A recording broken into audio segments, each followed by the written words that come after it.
คิดจะเติมเกมคิดถึง Nario เกมบริการเติมเกมสะดวกรวดเร็วปลอดภัยได้มากกว่าเติมเองลิงก์อยู่ใน description เลยนะครับตอนนี้ทางร้านมีโปรโมชั่นอยู่นะครับเพียงแค่คุณเติมเพชรแพ็คใดก็ได้กับร้าน Nario ครับ1แพ็คคุณจะได้รับ1สิทธิ์ในการสุ่ม VIP ครับผมโดยที่เราจะทำการสุ่มผู้โชคดีทุกๆสิ้นเดือนครับอย่าลืมมาร่วมสนุกกันนะสวัสดีครับผมแอลจาก Channel Mr. L ครับผมสำหรับคลิปในวันนี้ครับก็จะเป็นคลิปที่2นะครับที่ผมจะมาวิเคราะห์อาชีพใหม่ที่จะเข้ามาในเกมให้เพื่อนๆได้ฟังกันครับโดยอาชีพแรกเนี่ยที่ผมทำการวิเคราะห์ไปเรียบร้อยแล้วเนี่ยก็คืออาชีพเสกครับผมถ้าเกิดเพื่อนๆคนไหนสนใจนะครับก็ผมจะแปะลิงก์ตรงนี้เอาไว้ที่ใต้คลิปเพื่อนๆสามารถไปหาดูได้เลยนะครับสำหรับคลิปในวันนี้ครับเราจะมาพูดถึงอาชีพบาร์แดนเซอร์ครับซึ่งทางเพจ RX ไต้หวันเนี่ยเขายืนยันออกมาแล้วว่าจะมีการปล่อยเข้ามาในเกมนะครับซึ่งผมก็คาดว่าน่าจะเป็นช่วงประมาณเดือนหน้านี่แหละอาชีพบาร์แดนเซอร์เนี่ยครับเพื่อนๆก็คงจะรู้จักกันในฐานะอาชีพซัพพอร์ตตัวหนึ่งที่มีทีเด็ดของตัวมันเองครับผมโดยที่สกิลที่หลุดออกมาตรงนี้นะครับส่วนใหญ่เนี่ยจะเป็นสกิลของอาชีพบาร์ครับแต่ทั้งนี้ทั้งนั้นครับ2อาชีพนี้มีสกิลอะไรหลายๆอย่างที่มันต้องใช้คู่กันทำให้มันพอจะวิเคราะห์ได้ครับว่าอาชีพบาร์กับอาชีพแดนเซอร์เนี่ยควรจะเล่นมันในทางไหนเป็นตัวซัพพอร์ตจ๋าขนาดนั้นไหมพอจะมี DPS เก็บเลเวลเองได้บ้างหรือเปล่านะครับรวมทั้งสายการเล่นเนี่ยอัพสเตตัสหลักเป็นอะไรด้วยครับแต่ผมตอนนี้ขอสปอยนิดนึงนะว่าเท่าที่ผมไปวิเคราะห์สกิลของเขามาครับจากสกิลที่หลุดออกมาเนี่ยอาชีพบาร์กับอาชีพแดนเซอร์เนี่ยด้วยตัวเขาเองครับผมเล่นได้แค่สายเดียวครับบาร์ก็คือมี1สายแดนเซอร์ก็คือมี1สายรวมทั้งอาวุธด้วยครับผมอาวุธเนี่ยก็คือจะใช้ได้แค่กีตาร์สำหรับบาร์ใช้ได้แค่แส้สำหรับแดนเซอร์ซึ่งตรงนี้เนี่ยนะครับผมมองว่ามันเหมือนกับการที่ผู้พัฒนาเกมเขาเนี่ยมองว่าอาชีพ2อาชีพเนี่ยจริงๆแล้วมันคืออาชีพเดียวกันแต่ว่ามันถูกแบ่งสายด้วยเพศแล้วก็ประเภทสกิลก็จะตามสายของอาชีพไปทำให้อาวุธเงาของเขาเนี่ยมีอย่างเดียวครับแล้วก็มันจะมีข้อจำกัดในส่วนของเพศของตัวละครเข้ามาทำให้ตัวละครเราเนี่ยสมมติว่าเราเป็นตัวผู้หญิงเราอยากจะเล่นบาสเราก็จะเล่นไม่ได้ทำให้ทางเกมเขาเนี่ยครับได้ทำการเพิ่มในส่วนของระบบสวิตช์เพศของตัวละครเข้ามาด้วยตัวนี้ก็ประกาศออกมาเมื่อวานนี้นะครับผมวันที่26เนาะโอเคครับอาชีพบาร์แดนเซอร์สกิลที่หลุดออกมาเป็นยังไงเดี๋ยวเราไปดูกันเลยครับสำหรับข้อมูลสกิลอาชีพบาร์แดนเซอร์ที่หลุดออกมาเนี่ยนะครับมันจะมีไฟล์อยู่2ชุดด้วยกันชุดแรกเนี่ยจะเป็นอันที่มีไอคอนสกิลครับผมแล้วก็ใช้ Google Translate ในการแปลครับอันนี้ข้อมูลค่อนข้างจะเยอะกว่านิดนึงครับแต่ว่าอ่านแล้วค่อนข้างสับสนนะตรงเนี้ยมันจะมีทั้งข้อมูลของอาชีพบาร์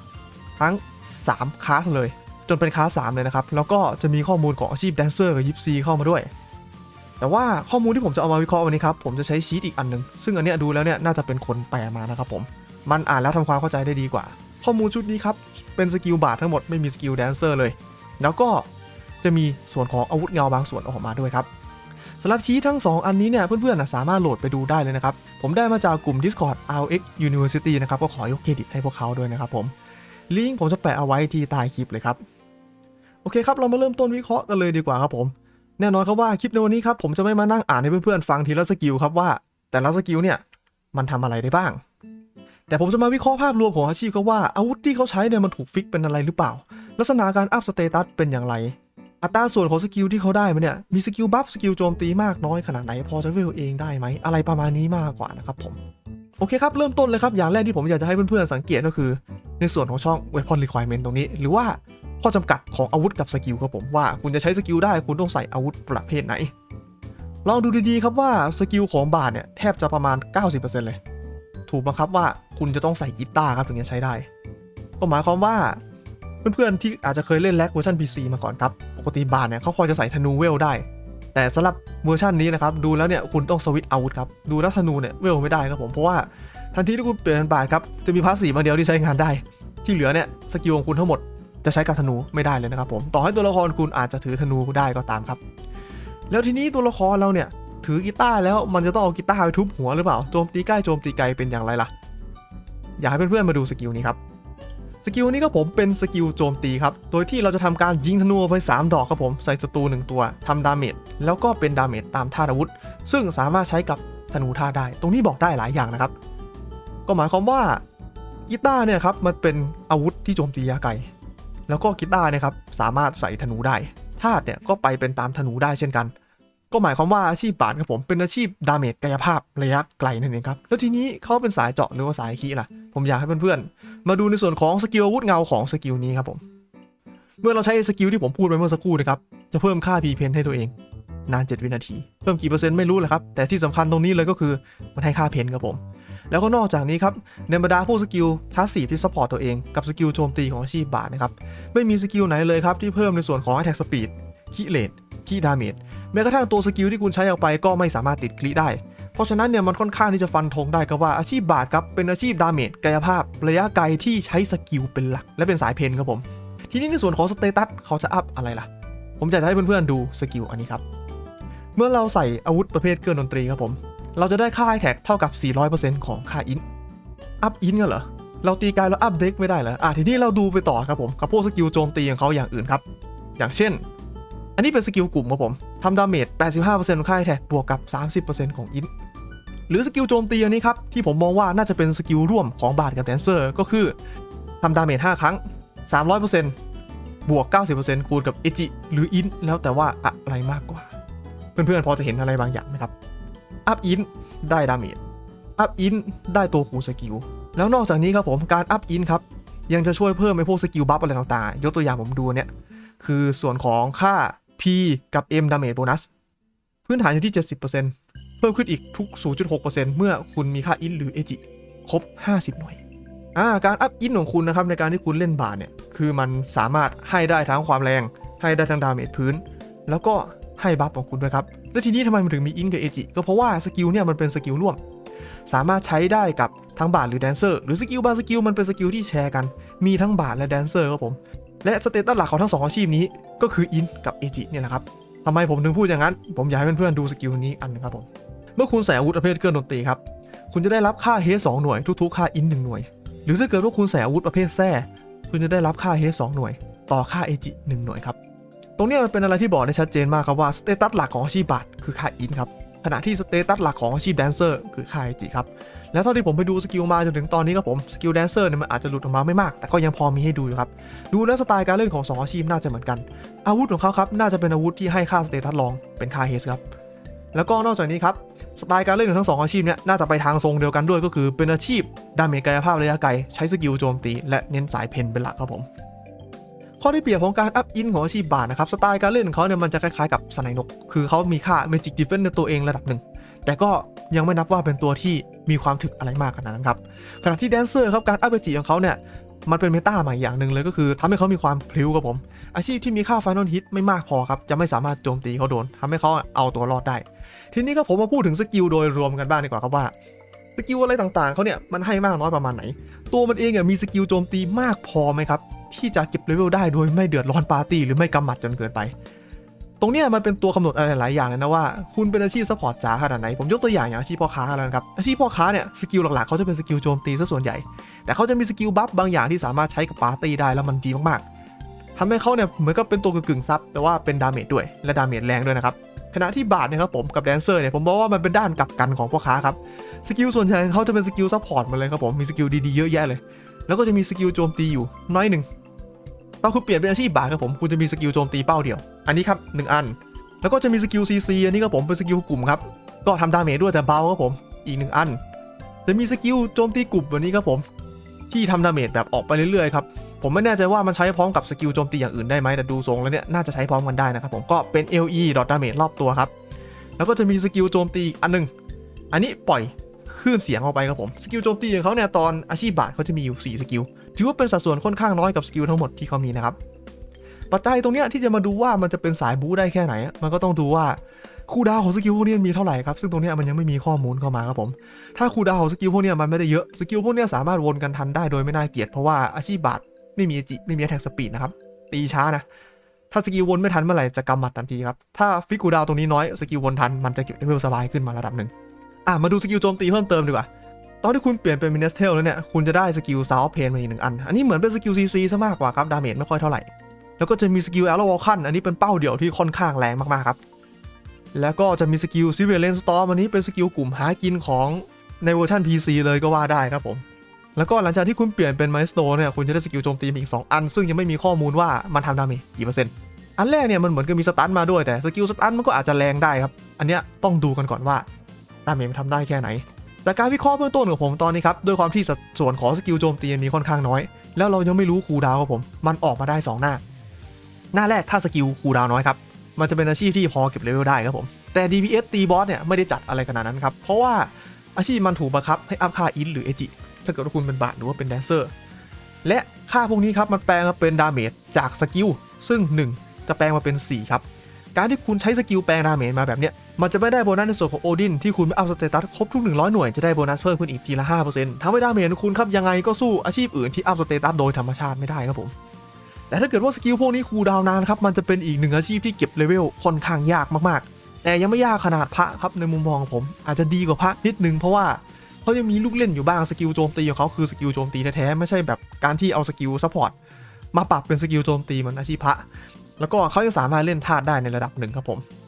ทีนี้ครับผมสกิลหลักๆของเขานอกจากสกิลโจมตีกับบัฟให้ตัวเองเนี่ยที่เหลือก็จะเป็นสกิลดนตรีครับสกิลดนตรีมันจะถูกแบ่งออกเป็น2ประเภทด้วยกันก็คือสกิลที่สามารถใช้ได้ด้วยตัวคนเดียวกับสกิลที่เป็นสกิลคู่ต้องใช้คู่กับแดนเซอร์ครับผมเดี๋ยวเรามาดูแบบคร่าวๆครับว่าเขามีสกิลที่เป็นสกิลบัฟอะไรบ้างครับเริ่มจากสกิลเดียวก่อนเลยอันแรกเนี่ยจะเป็นสกิลดอทดาเมจที่ผมพูดไปเมื่อสักครู่นะครับทำดาเมจรอบตัวอันที่2ครับเพิ่มค่าแท็กสปีดครับผม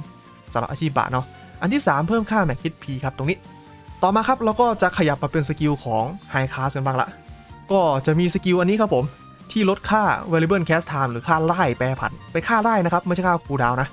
ะมีสกิลที่ใช้ดึงมอนสเตอร์ครับผมเรียกว่าเป็น CC แบบบางๆสักอันหนึ่งครับผมประมาณนั้นนะที่เหลือก็จะเป็นสกิลกลุ่มละแล้วก็ตอนที่คุณเปลี่ยนเป็นไมสโตแล้วนะครับผมคุณก็จะมีสกิลเดียวอีก1อันเป็นสกิลรี HP ให้เพื่อนๆครับที่เหลือครับก็จะเป็นสกิลคู่ครับซึ่งผมมองว่าสกิลคู่ตรงเนี้ยบาทกับแดนเซอร์ต้องมีเหมือนกันอยู่แล้วครับเพราะว่าเขาใช้คู่กันครับผมสำหรับอาชีพบาทครับสกิลคู่อันแรกอันนี้จะเป็นสกิลที่เพิ่มดาเมจครับผมเป็น Adaptive Damage ก็คือ PX Attack หรือ M Attack แล้วแต่ว่าตัวเราเนี่ยมีค่าอะไรมากกว่านะครับให้กับเพื่อนในปาร์ตี้ครับผมสกิลต่อมาครับเพิ่มค่า EXP ที่ได้รับครับแล้วก็สกิลของไฮคลาสเนี่ยอันนี้จะเป็นสกิลบัฟเพิ่มค่าดาเมจโบนัสทั้งกายภาพและเวทเลยครับสกิลต่อมาครับเป็นการเพิ่มค่าพลังป้องกันธาตุดินน้ำลมไฟ4ธาตุครับผมโดยที่สกิลนี้ครับมีบัฟอาวุธเงาที่ทำให้ผู้เล่นที่โดนโจมตีถึงตายครับผมสามารถรอดจากการตายได้1ครั้งครับผมการตายได้ทีนึงอะไรประมาณนั้นที่เหลือครับก็จะมีอีก2สกิลข้างล่างตรงนี้ครับอันแรกเนี่ยจะเป็นสกิลบัฟเพื่อนครับผมเพิ่มค่าดาเมจรีดักชันครับผมแล้วก็ฟื้นฟู HP ให้กับเพื่อนครับอันที่2นะครับจะเป็นสกิลโจมตีที่ต้องใช้คู่ครับทำดาเมจค่อนข้างแรงมากๆเลยครับผมแล้วก็ตอนที่คุณเปลี่ยนเป็นคลาส3นะครับคุณจะมีสกิลคู่มาอีก2อันซึ่งเป็นสกิล CC แบบหนักๆทั้งคู่เลยครับอันแรกเนี่ยจะทำให้ศัตรูหลับครับผมแล้วก็ลดในส่วนของค่า P damage กับ M damage reduction ของศัตรูลงด้วยอันที่2ครับจะเป็น CC เฉพาะของเขาเลยครับผมทำให้คนที่โดน CC นี้เข้าไปเนี่ยทำการเต้นอย่างต่อเนื่องครับนาน3วินาทีด้วยกันแล้วก็หลังจากที่ CC หมดครับผมก็จะทำการลดค่า Max HP Max SP เป็นเปอร์เซ็นต์ต่อวินาทีรวมทั้งลดค่า Healing Effect ของศัตรูด้วยดีบัฟเนี่ยอยู่นานอีก3วินาทีครับแล้วก็สกิลทีเด็ดอีกอย่างหนึ่งของเขาเลยครับผมที่มันไม่มีเปอร์เซ็นต์ออกมาครับเลยทำให้เราต้องเดากันไปต่างๆนานาก่อนก็คือในส่วนของอันนี้ครับสกิลชุบชีวิตครับผมแต่ว่าชุบชีวิตของเขาครับจะมีเปอร์เซ็นต์ความสำเร็จอยู่เบสค่าหนึ่งซึ่งผมไม่รู้ว่ากี่เปอร์เซ็นต์จากนั้นครับสามารถเพิ่มเปอร์เซ็นต์ออนท็อปขึ้นไปได้อีกสูงสุดถึง 30% เปอร์เซ็นต์ออนท็อปตรงนี้ครับจะเพิ่มขึ้นได้เนี่ยขึ้นอยู่กับค่าอินค่าเอจิเบสเลเวลแล้วก็สกิลเลเวลของเราเองครับตรงนี้มันเป็นปัจจัยอะไรที่สำคัญมากๆเลยครับเพราะว่าถ้าเกิดว่าชุบของเขาเนี่ยมันสามารถทำให้ติดแบบเกือบจะ 100% หรือว่า 100% ได้โดยที่คูลดาวน์มันตรงนี้ครับไม่ได้ต่างจากสกิลชุบของพระมากใกล้เคียงที่15วินาทีเนี่ยมันอาจจะเป็นอาชีพที่สามารถแทรกสล็อตของพระช่องที่2เข้ามาในปาร์ตี้ได้ในตี้ KVM ระดับสูงก็ได้ครับทั้งนี้ทั้งนั้นเนี่ยจะต้องไปดูกันอีกทีนึงครับว่าอนาคตจะเป็นยังไงชุบจะมีการปรับให้ชุบได้เร็วขึ้นลดคูลดาวน์มันลงหรือเปล่านะครับผมทีนี้ครับเมื่อกี้ผมพูดถึงเรื่องปาร์ตี้ไปแล้วด้วยความที่ปาร์ตี้ตรงเนี้ยครับมันมีพื้นที่ค่อนข้างจำกัดคือ5คนการที่อาชีพนี้เนี่ยมันจะเป็นอาชีพที่นิยมหรือเปล่านะครับบัฟเล่นเพลงอะไรต่างๆเขาเนี่ยผมมองว่ามันขึ้นอยู่กับ2ปัจจัยครับปัจจัยที่1เลยก็คือเรื่องชุบที่ผมพูดไปเมื่อสักครู่นี่แหละครับว่าถ้าเกิดอาชีพ2อาชีพเนี่ยสามารถเข้ามาแทนพระได้คุณอาจจะเล่นพระ1บาท1พระ1หรือแดนเซอร์1ก็ได้เพราะว่าเขาชุบชีวิตได้เหมือนกันครับถึงแม้ว่าตัวเขาอาจจะไม่ถึงเท่าพระก็ตามครับผมเฮ้ยถ้าเกิดว่าเอาเข้ามาตัวเดียวแล้วจะใช้สกิลคู่ยังไงตอนที่คุณเป็นค่า3นะครับผมเขาจะมีสกิลที่สามารถเรียกตุ๊กตาออกมาได้ครับแล้วก็สามารถใช้สกิลคู่เนี่ยกับตุ๊กตาได้แต่ว่าเวอร์ชั่นของสกิลคู่ที่ออกมาเนี่ยมันจะเป็นเวอร์ชั่นที่ถูกลดเอฟเฟกต์ลงไปครับสกิลก็จะอยู่ด้วยเวลาที่สั้นลงด้วยครับผมปัจจัยที่2เลยครับก็คือเวลาคุณจัดตี้ใหญ่เช่นเวลาลงวอลเนี่ยเพื่อนๆที่อยู่ในตี้ใหญ่สามารถรับบัฟดนตรีได้หรือเปล่าถ้าเกิดว่ารับไม่ได้เนี่ยนะครับผมมองว่ามันจะเป็นอีก1อาชีพในตำนานครับที่ไม่มีคนเล่นอย่างพาลาดินสายดาบเลยก็ว่าได้ครับเพราะว่า2อาชีพเนี่ยเป็นอาชีพซัพพอร์ตก็จริงครับ เวลาเขาใช้สกิลพวกสกิลกลุ่มทั้งหลายที่เป็นสกิลคู่เล่นเพลงเนี่ยเขาได้ในส่วนของ damage reduction มาก็จริงแต่โดยธรรมชาติของเขาครับผมมองว่า2อาชีพนี้ไม่ใช่อาชีพถึกครับและด้วยเมตาที่ยิ่งเป็นเมตา KVM ระดับสูงเนาะคุณต้องมีพา2คนอยู่แล้วเพราะชุบมัน15 วิคุณจะเอาพื้นที่ยัด2อาชีพนี้เข้ามาซึ่งเป็นอาชีพตัวบางทั้งคู่ต่อให้เขาชุบได้ก็ตามนะครับถ้ามันตายง่ายเกินไปมันก็ไม่มีประโยชน์ครับผมมองว่าสกิลตัวนี้หลายๆอย่างครับเหมือนเขาดีไซน์มาให้มันไปเล่นกับเซิร์ฟเวอร์ไต้หวันมากกว่าเพราะว่าพาร์ทที่ไต้หวันครับเขาชุบ3 วิครับถ้าเกิดว่าเอามาเล่นกับเซิร์ฟเวอร์เราเนี่ยผมมองว่าน่าจะเป็นอาชีพที่ค่อนข้างหาที่ยืนยากระดับหนึ่งนะถ้าเกิดว่ายังไม่มีการปรับในเรื่องของชุบใน KVM นะครับผมโอเคครับเรามาสรุปกันเลยดีกว่าครับว่าจากการวิเคราะห์ด้วยข้อมูลที่ผมมีแค่นี้วันนี้เนี่ยนะครับเป็นอย่างไรบ้างอาชีพบาร์แดนเซอร์ครับผมมองว่าเป็นอาชีพสายซัพพอร์ตเป็นหลักครับทำดาเมจได้นิดหน่อยแต่จะมากหรือน้อยแค่ไหนนั้นขึ้นอยู่กับว่าสุดท้ายแล้วสกิลเขามีค่าพวกฟิกคูลดาวอะไรต่างๆเท่าไหร่แต่ทั้งนี้ทั้งนั้นครับต่อให้ฟิกคูลดาวน้อยสามารถวนสกิลได้ DPS เขาไม่จัดพอที่จะไปแบบเทียบกับอาชีพสายดาเมจจ๋าๆแน่นอนครับแต่ดูแล้วพอจะเก็บเลเวลได้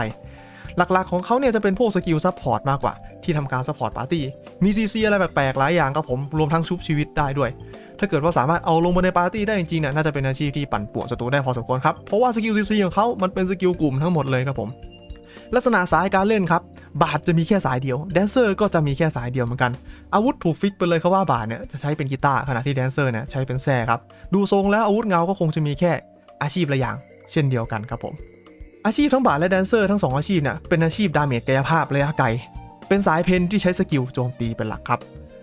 แล้วก็สเตตัสหลักของ2อาชีพนี้ที่เน้นในการอัพบาทจะอัพอินเป็นหลักกับแดนเซอร์จะอัพเอจิเป็นหลักครับผมสำหรับคลิปในวันนี้ก็จะประมาณนี้นะครับเพื่อนๆมีความคิดเห็นยังไงเกี่ยวกับอาชีพบาร์แดนเซอร์เนี่ยก็สามารถคอมเมนต์หรือว่าอินบ็อกซ์มาคุยกันได้เลยนะครับผมถ้าเกิดเพื่อนๆเห็นว่าคลิปวันนี้มีประโยชน์นะครับก็รบกวนกดไลค์กดติดตามช่องของผมเอาไว้จะได้ไม่พลาดคลิปใหม่ๆนะแล้วมาเจอกันใหม่คลิปหน้าครับสำหรับวันนี้สวัสดีครับ